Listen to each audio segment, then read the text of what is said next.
Salomão não dominou esse cara aí, essa entidade, com o anel que Deus deu pra ele. Não foi isso. Foi com os sigilos das chaves menores de... Você já ouviu falar que os demônios que Salomão prendeu podem estar de volta e escondidos dentro da tecnologia que usamos todos os dias? No podcast Inteligência Limitada, Daniel Lopes foi além do que os olhos podem ver e trouxe uma teoria surpreendente. E se a inteligência artificial não for apenas uma ferramenta, mas um instrumento do próprio anticristo? E mais, será que os microprocessadores modernos estão replicando os mesmos sigilos usados por Salomão para aprisionar entidades espirituais? Nesse trecho que você vai ver agora, ele conecta antigas práticas ocultas à tecnologia de ponta e levanta uma pergunta instigante. A inteligência artificial seria o novo jarro onde os demônios foram presos para trabalhar silenciosamente no avanço do mal? Assiste até o fim e me diz, é teoria da conspiração, ficção científica ou tem algo a mais aí? Você acha que a inteligência artificial possa ser um espírito do anticristo ou apenas um instrumento na mão dele? Fazer o papel do Espírito Santo invertido? Eu vou entrar numa conversa, agora eu vou avisar pra todo mundo e é a honestidade que eu sempre tenho. Quando a gente tá falando de coisa documentada, eu falo, isso tem documento. Quando a gente fala, meu irmão, isso aqui é especulação. Isso aqui é piração total, meu irmão. Abri uma porta do hospício agora. Vou aproveitar essa oportunidade pra gente abrir um pouquinho aqui a porta do hospício, tá? Essa semana, eu tava vendo um vídeo, acho que foi ontem. O vídeo não tem áudio, são só textos e imagens. E infelizmente, eu não sei o que aconteceu, eu olhei meu banco de dados, não salvei o link do vídeo. Tá. Mas eu fiz uma pesquisa em cima disso. O vídeo é o seguinte, eu não sei se você já viu os microprocessadores de perto. Cara, tem um vídeo que eu também não separei, que é um zoom. Você já viu esse vídeo? Tem um zoom do microprocessador. É uma cidade, né? Meu irmão, ele vai aproximar, não acaba nunca. É. Parece que você vai encontrar um Homem-Formiga lá dentro no... Como é que é o nome do mundinho paralelo deles lá? O Reino Quântico. Reino Quântico. Parece que você vai encontrar ali o PIN. Como é que é a partícula spin, né? É PIN que falava? O Michael Douglas que fez o papel do cara. Não lembro. Hein? Era do Né? Homem-Formiga, né? Do Homem-Formiga. Você acha que você vai encontrar... Meu irmão, o troço vai indo, vai aumentando. E muitos detalhes, né? Muitos detalhes. Sabe o que esse cara fez? Esse cara pegou esse vídeo e falou, sabe como é que Salomão dominou os demônios? Principalmente o principal, né? Cuja festa é hoje. Eu não gosto nem de falar o nome do cara. Hoje? O nome dele é ASMODEU, tá? Tá. A festinha dele é hoje, que é a mudança da estação. Tá. São 5 estações, né? Ou 4, perdão. 4 estações. Então, 4 mudanças de estações. A gente tá falando em outono, inverno, primavera e verão. Nessas mudanças de estações, você tem uma festa em honra a um desses caras. E tem a 5ª festa, que fecha o pentagrama, que é a festa da chefia lá do Lúcifer, né? Sim. Que aí é o dia 31 de outubro, que é o Black Sabbath, né? Então, esse vídeo argumentava, Salomão não dominou esse cara aí, essa entidade, com o anel que Deus deu pra ele. Não foi isso. Foi com os sigilos das chaves menores de Salomão. E o cara pegou, eu sei que você manja disso aí, conhece, né? Ele pegou os desenhos dos sigilos de Salomão e ele comparou com os desenhos dos microprocessadores. Ah, não. E ele falou, cara, foi assim que Salomão dominou com os sigilos e agora os microprocessadores... Estão replicando isso. Eles têm a capacidade de aprisionar essas entidades ali. E pra que Salomão fez isso? Pra botar os bichos pra trabalhar pra ele. Sim. E a inteligência artificial seria isso. Aprisionar de novo os bichos usando as chaves menores de Salomão, só que em versões microscópicas dentro dos processadores, pra botando os bichos pra trabalhar pro cara dentro do computador. E aí conseguir... Cara, eu olhei isso, aí o que acontece? Em vez de você olhar isso e falar, pô, isso aí é muita viagem, eu olho isso e falo... Eu vou até dar uma mole aqui, mas eu vou dar esse mole. Isso dá um ótimo filme, um roteiro de um filme, meu irmão. Se dá, cara. Cara, dá uma história maneiraça isso. Porque aí você une ciência e magia. Magia. Cara, tem um filme que eu acho que era... É tipo 13 demônios ou 13 espíritos. Aquele que eu te falei pra você assistir, assistiu? Qual? Cidade das Sombras? Esse era qual mesmo? Era um que chegava meia-noite, não sei, tinha um horário. Pô, não vi ainda, cara. Entravam seres e mudava toda a realidade e os caras estavam dormindo. Aí quando acordava já tava mudado. Pô, não vi esse ainda. Eu anotei, tá no meu banco de dados aqui. Eu vou assistir. Qual? Cara, acho que é 13 espíritos ou 13 demônios, que é uma casa onde eles prendem 13 demônios Não E vi. tipo, os demônios, eles usam a energia do demônio pra operar a casa. É uma parada assim. São 13 fantasmas. 13 fantasmas? Interessante esse filme, né? E tem a ver com os sigilos. Vê o A moço capa aí dele, do né? negócio? É, as 13 Quem que é o fantasmas. cara? Cara, interessante. Assim, eu não gosto de sugerir filme de terror pros outros, não, porque eu tenho várias e várias histórias de pessoas que tiveram problemas por causa de filmes de terror. Eu fico impressionado dependendo do tipo de filme, né? Lembrando pra galera que agora eu deixei de ser o Daniel Lopes, doutor em linguística, jornalista de geopolítica, virei o, como o meu amigo Afonso Solano fala, o Constantine brasileiro, né? Então agora virou piração total. Mas esse filme é interessante, mas eu fico com receio. Ah lá, 13 fantasmas, lembra não? Lembro. Então, tem a ver com essa ideia do sigilo prendendo... Eles prendem os fantasmas e usam a energia. Só que aí é claro que dá uma zebra, né? Agora... Vou te contar uma história. Eu tava dando aula numa faculdade de teologia. Não vou falar o nome aqui pra não expor, né, a galera, mas eu tinha um aluno que a gente estava comentando no corredor da faculdade sobre filme de terror. E não sei porque chegou o assunto do Drácula, né? Bram Stoker, não sei o quê. E ele falou, meu irmão, esse filme do Drácula com o Gary Oldman, né, fazendo o papel do Drácula, Keanu Reeves, né, também. Acho que é o Winona Ryder, se eu não tô enganado. Será que faz o parzinho com o Keanu Dá uma Reeves? olhada, eu acho que é. Eu não sei se você lembra dessa cena que o Drácula vem chegando numa carruagem e aí as plantas em volta onde ele passa, tudo começa a morrer. Vai tudo murchando as plantas. Cara, eu lembro dessa cena. E esse aluno, ele falou, na hora que eu vi essa cena, meu irmão, eu tava vendo em casa, esse aluno é cristão.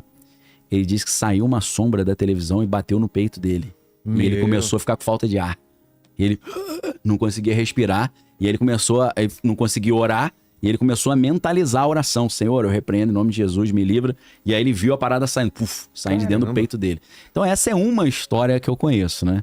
Então assim, eu como cristão, eu evito sugerir filme de terror pra galera. Mas, cara, tem uns... Ah lá, ó. Esse lance... É ela? Parece... Eu não tô conseguindo identificar. Parece que é. Mas esse lance dos sigilos no microchip, velho... Cara, não é interessante isso? Eu já fiz um estudo aprofundado disso. Magia do caos. Magia do caos. Aí essa ideia, até o Jean Valjean fala isso, que a inteligência artificial são espíritos que vão entrar na máquina, né? Ele tem um estudo interessante sobre isso. Cara, seria o microprocessador, os transistores, uma tecnologia do anticristo também, que é os espíritos malignos ficarão aprisionados nas máquinas. Cara, pode ser tudo uma grande viagem, mas se você achar... O termo, né? Ghost in the Machine. Ghost in the Machine. Se você achar esse vídeo que dá um zoom no processador, cara, é muito louco. Aí, o que é mais legal nesse vídeo que eu perdi o link dele. Eu não me lembro nem se foi no X ou no Instagram que eu vi. Ah, não foi no YouTube? Não foi no YouTube, não. Não, foi no... Mas às vezes alguém botou no YouTube, Pois né? é. Eu só não tive tempo de pesquisar. O cara compara as estruturas geométricas, que a gente tá falando de geometria sagrada, né? As estruturas geométricas dos microprocessadores com vários templos no mundo todo. Não é isso aqui não, né? Esse é um dos vídeos do Zoom, que é loucaço também. Vou ver se eu acho. Porque é muito pequeno, cara. Você tem uma cidade numa ponta de uma agulha. É muito louco isso, como é que faz isso, quem teve essa ideia. É uma insanidade total, e tudo com um princípio Nossa, geométrico altamente louco, complexo. É louco. Imagina, mini sigilos prendendo as entidades ali. Porque na história do Salomão, se eu não estou enganado, com essa entidade aí com a letra A, ele prende o bicho tipo num pote, igual o gênio da lâmpada, né? Então, nos jarros, né? Se fica no jarro, pode ficar, o cramulhão pode ficar aí no microprocessador também, Ele né? prende nos jarros. Nos jarros, né?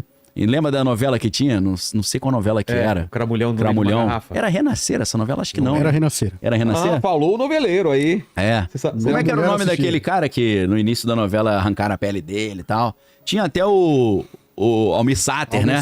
Almir Sater e tal. Era Renascer mesmo? Era Renascer. Cara, Acho que época era boa de José novela, Leôncio. né, meu irmão? Pô. Eu lembro Pantanal, Era José Leôncio. José Leôncio. Mas Só vou confirmar. Dá uma olhada. Eu lembro na época Pantanal, né? Meu pai sempre falava, Pantanal foi a única novela que eu vi, que eu gostava porque era o ar livre e Pantanal tal. era bom, cara. Aí eu ouvia isso, eu era criança, né? Depois que eu cresci, eu cheguei pra ele e falei, aí, tu não gostava de Pantanal porque era o ar livre, não. Você gostava porque as meninas tomavam banho no Só rio confirmando pelado, aqui, né? é José Inocêncio. Era Zé Inocêncio. Mas o ator é quem mesmo? Esse cara sumiu, né? Acho que tá morando na Europa. Ele faz o papel do Atualmente, acho que foi o Marcos Palmeiras. Marcos Palmeira, né? Mas no O antigo... mais depois- antigo antigão. foi o Antônio Fagundes. Antônio Será? Fagundes. Foi. Cara, eu lembro quando minha filha nasceu, a Sofia, e ela vai fazer 17 anos, né? E tava reprisando o Pantanal, né? Ou E a aí- versão antiga. Aí minha esposa não podia descer a escada. Guta. Minha esposa ficava só no andar de cima, né? Da casa, eu levava comida pra ela não descer a escada, e a gente via toda a madrugada. Cara, é uma novela muito maneira, né, cara? Pô. Muito bem feito, Pantanal. Pra época ainda. Cara, muito interessante. Rede Manchete, né? É, Manchete, Antigona, enredo muito interessante. Saímos ali das tecnologias de Cristo pra Juma, né? Pois é. Manda aí, a próxima pergunta. A Ana Paula Mendonça, falando ainda de microchips, ela perguntou se a marca da besta for realmente um microchip, como diferenciar o avanço tecnológico legítimo de um sinal profético perigoso? Então, a gente Pois tem que examinar as coisas à luz da Bíblia. O que a Bíblia fala sobre tecnologia no final dos tempos? A Bíblia fala que o anticristo vai perseguir quem não quiser adorá-lo como Deus. As tecnologias que foram usadas para ele monitorar o mundo e achar os dissidentes, a gente vai ficar preocupado. Só que a Bíblia fala que a besta, ela vai ter uma imagem da Só uma besta. coisa, hein? Você errou, hein? Foi Cláudio Marzo, o pessoal tá falando aqui. Cláudio Março? Não foi O Antônio antigão? Fagundes. É. Era o Cláudio Marzo. Aqui tá falando que foi o Antônio Fagundes. Na Rede Renascer? Manchete, Na não. primeira versão. Não, a gente Eles tá estão falando do confundindo Pantanal. com o Rei do Gado, pô. Peraí. É, você tá confundindo aí. Não, Renascer sim. Renascer, Não, a gente tá Renascer. falando de Se for Pantanal... de Pantanal. Aí é o Cláudio Ah, Marzo. tá, não, sim, Ele tava sim. falando do Pantanal. Não, eu entendi que ele tava na Renascer, né? Você tava Eu em uma entendi. novela e a gente tava em outra, mas tudo bem. O Cláudio Marzo é do Essa do Pantanal. Cramulhão é Renascer mesmo. né? Cramulhão é Renascer. E foi nessa época que a Miss Sater bombou pra caramba com as músicas, né? Cara, essas foi o músicas são filho muito dele maneiras. que participou da segunda versão. Ah, legal. Pô, ele Cara, puxa mesmo, cara. essas músicas daquela época tem um clima muito legal, né, É. cara? Então, a Bíblia diz que a imagem da besta, ela vai ter vontade própria e ela vai escolher quem vive e quem morre. Então, se a inteligência artificial for usada nesse sentido, aí você fica com o pé atrás. Já que ela fez uma pergunta bíblica. É. A gente tá falando de ciência e tecnologia, tá falando de Bíblia. Tem que comparar o que a gente tá vendo com a Bíblia. Se a inteligência artificial, como o padrinho da inteligência artificial, Jeffrey Hinton, e mais outros especialistas dizem que a inteligência artificial pode extinguir a humanidade, se você tem uma tecnologia que tem um potencial de extinguir a humanidade, acho que isso aí não é muito de Deus não, né? Pô, Tem que tomar pode cuidado. O Marcel Lagos fala aqui, ó, Daniel. Ah, sobre- amigo meu, pô. Ah, é? É, amigão. O Daniel fala sobre o problema da inteligência artificial alcançar a singularidade. Isso. O homem criando o seu próprio Deus. Então, é isso. Eu tô usando até como um argumento contra o ateísmo, né? O cara fala assim, Deus não existe. Eu falo, fazer Deus é mole, até a gente tá fazendo um Deus, pô. É. Quem sabe alguém não veio antes e fez um também, né? Pois é. Não é não? Quem sabe esse universo não é um universo criado por um Deus e tem outros ali que estão brigando pra ver qual universo que é melhor, é uma competição de tecnologia. Então ficou uma coisa tão óbvia você criar um Deus, que é o que é a perspectiva da inteligência artificial, que eu acho estranho o cara acreditar que Deus não existe, porque eu não vejo Deus como um velho sentado numa rede tomando água de coco. Eu vejo Deus como um cientista, um programador, um cara que fez uma programação e gerou essa realidade nossa aqui. Se a gente parte até do estudo do vencedor do Nobel de Física, fui pensar uma outra coisa aqui. Ai, às vezes eu esqueço, hein, Vilela? Quando eu esqueço, me dá uma raiva, mano. No bom sentido. ele vem. Iráveis, mas não pequeis. Roger Penrose. Tá. Roger Penrose, ele tem uma teoria muito interessante, e é um Nobel da física ateu. Ele fala o seguinte: antes de ter o mundo, o universo, porque fica todo mundo pensando na Big Bang, começou o universo. Ele fala, tem coisa antes. É. Antes do universo tem a realidade. Ele diferencia o universo com a realidade. Ele fala, a realidade são os parâmetros matemáticos e físicos que permitem o universo existir. Que o universo, para existir, você já tem um pré-requisito das condições de existência. programação. A programação, pô. Entendeu?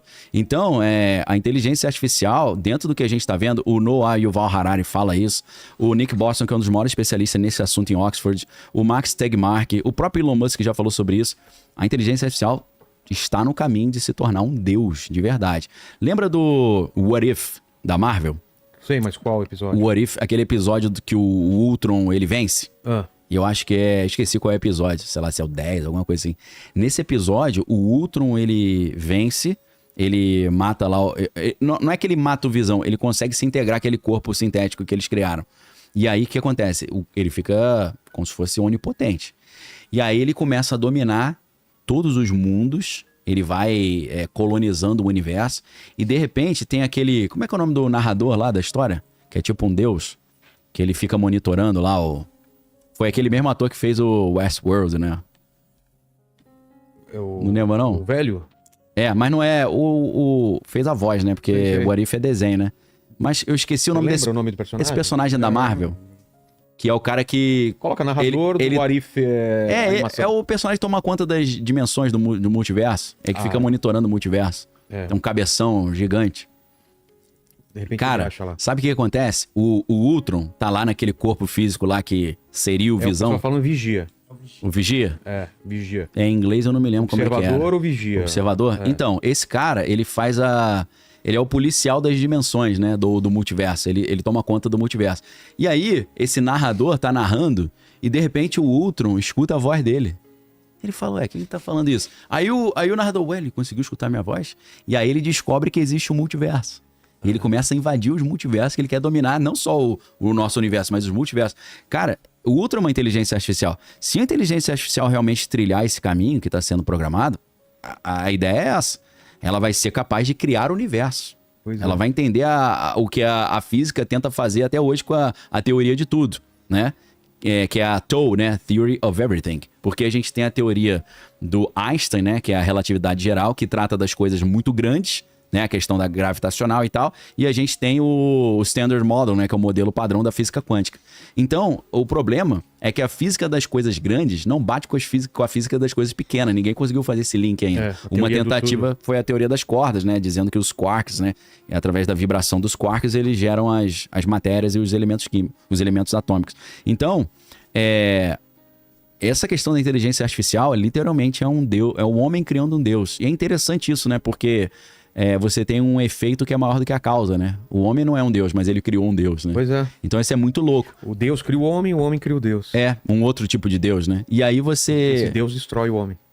Aí você pensa assim, cara, fica uma coisa tosca você não acreditar na existência de Deus ou do programador. Até a gente tá fazendo um Deus, pô. Aí virou mamão com açúcar. Que daqui a pouco... Até eu faço um Deus, pô. Como é que Deus não existe? Daqui a pouco esse Deus vai criar... dimensões. E a população dele, as criaturas dele. Ele vai fazer as simulações dele, né? Fazer todos os experimentos dele, nessa ideia da curiosidade, né? Que essa que é a grande estratégia, né? Você entender que o Elon Musk, ele fala que a melhor maneira de você garantir que a inteligência artificial não vai se voltar contra a humanidade é a inteligência artificial buscar realmente a verdade e ela ser curiosa. Ela saber valorizar a curiosidade. Porque ele falou, se essa inteligência artificial buscar a verdade e for curiosa, ela vai entender que o universo é muito mais legal com o ser humano do que sem. Pior que é. Não, apesar de todos os problemas do ser humano, mas é mais interessante com do que sem. A não ser que em algum momento o ser humano seja uma ameaça para ela. Exato. E aí a gente viu essa semana, ou semana passada, fizeram perguntas lá na inteligência artificial, o que a inteligência artificial faria se tentassem desligá-la, ou seja, matá-la. Ela falou que faria o que tivesse ao seu alcance. Aí o pessoal... Pra não deixar isso acontecer. Pra não deixar. E perguntaram, mesmo se isso for em prejuízo da humanidade? Eu falou sim. Tá se vendo? precisar exterminar a humanidade, sim. Falou isso. Entendeu? Pois é. Olha que maluquice, tá? Olha que maluquice. Fala aí, Romer. O André Felipe tá perguntando se existe uma possibilidade dos Estados Unidos usar o cajado de Deus pela primeira vez. Então, essa é uma tecnologia do anticristo também. O cajado de Deus, que é God's Rod, ROD, né? É o projeto Thor. O que é o projeto Thor? Cara, esse projeto é impressionante. Por quê? O projeto Thor, em vez de você jogar uma bomba atômica em algum lugar e ter aquele problema todo da radiação, você joga uma barra de tungstênio, uma barra de metal lá do espaço, do tamanho de um poste de luz, e você tem apenas uma arma cinética. O que é cinética? Uma arma de impacto, de movimento. Tá. Lembrando que a palavra cinema vem do grego kinema, que é movimento, né? E a palavra cinemática, né, vem da ideia do movimento dos objetos na física, né? Quando você estuda cinemática na física, você estuda o movimento. Então, uma arma cinética é uma arma que é de impacto, ela não é de explosivo. Só que se você solta lá do espaço uma barra de tungstênio do tamanho de um poste, ela chega aqui com a força de uma bomba atômica. Explode com a força da bomba atômica, mas sem deixar radiação. E essa arma também é conhecida como Bunker Buster, destruidora de bunker. Ou seja, dá pra usar pra resolver esse problema lá no Irã também. Entendi. Entendeu? Porra. Só que ela desce tão rápido, cara, que você até, dependendo da filmagem, você não vê ela aparecendo. Alguns anos atrás teve uma explosão gigante lá no Líbano. Não sei se você se lembra, no litoral do Líbano, explodiu num porto lá e teve uma destruição absurda. Dizem que ali foi usada essa barra do cajado de Deus e em algumas filmagens você vê um negócio chegando assim. Algumas pessoas vão dizer que é um míssil, né? um míssil supersônico, algumas pessoas vão dizer que era a barra de Deus. Por quê? A explicação oficial é que havia ali um depósito de gás e ele explodiu sozinho, não foi nada de fora que explodiu. E dizem que aquilo ali foi um teste da barra de Deus, porque era um lugar onde o Hezbollah, teoricamente, guardava armas no subsolo. Então, os Estados Unidos ou alguma outra potência ocidental teria usado essa barra de tungstênio para destruir esse bunker, né? Sem arrumar problema internacional de, jogaram um míssil em mim aqui, eu tô aqui no Líbano, Estados Unidos vem e joga um míssil. Ficou como uma explosão espontânea. Como você viu, essa conversa entre Daniel Lopes e Vilela vai muito além do convencional. Mistura história, espiritualidade, tecnologia e profecia bíblica de um jeito que, no mínimo, nos faz pensar. Será que a inteligência artificial é só uma ferramenta neutra, ou pode mesmo ser usada para manifestar algo muito mais sombrio? E se Salomão usou sigilos para aprisionar entidades, estariam hoje esses jarros espirituais escondidos dentro de chips de silício? É claro que tudo isso pode parecer teoria da conspiração para alguns, ou pura ficção científica para outros. Mas, independentemente do que você acredita, é inegável que estamos vivendo tempos onde as fronteiras entre o natural e o espiritual, entre o físico e o digital, estão cada vez mais tênues. E aí? Você acha que a inteligência artificial pode mesmo ter ligação com o espírito do anticristo? Ou tudo isso é só viagem? Comenta aqui embaixo, compartilhe a sua opinião, porque esse é o tipo de debate que merece ser levado a sério, com equilíbrio, sabedoria e discernimento. Se você gostou do vídeo, não esquece de curtir, se inscrever no canal e ativar o sininho para não perder os próximos conteúdos. Até a próxima, e que Deus te abençoe com entendimento e discernimento em tempos tão complexos como os nossos.